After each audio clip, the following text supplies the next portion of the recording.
Hello viewers, welcome to my Nupur's kitchen. তো আজকে আমার দুপুরে লাঞ্চের একটি ছোট আমি শর্ট ভিডিও শেয়ার করছি। তো এখানে দেখো ভাত, আর তার সঙ্গে রেখেছি ডাল আর কলমি শাক ভাজা, যেহেতু আমার খুবই একটু পছন্দের, মানে যেটা দিয়ে এক থালা ভাত নিমেষে উঠে যায়।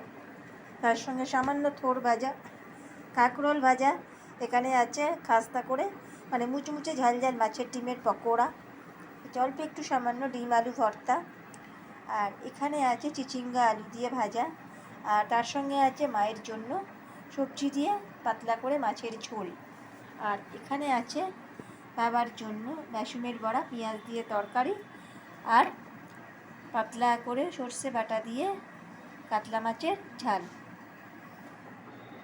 তো কেমন লাগলো সবাই জানিও।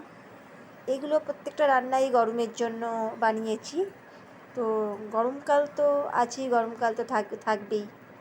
আমি যেগুলো বানিয়েছি খুবই হালকা, তাতে কাউরি কোনো শরীরে কোনো রকম প্রবলেম হবে না।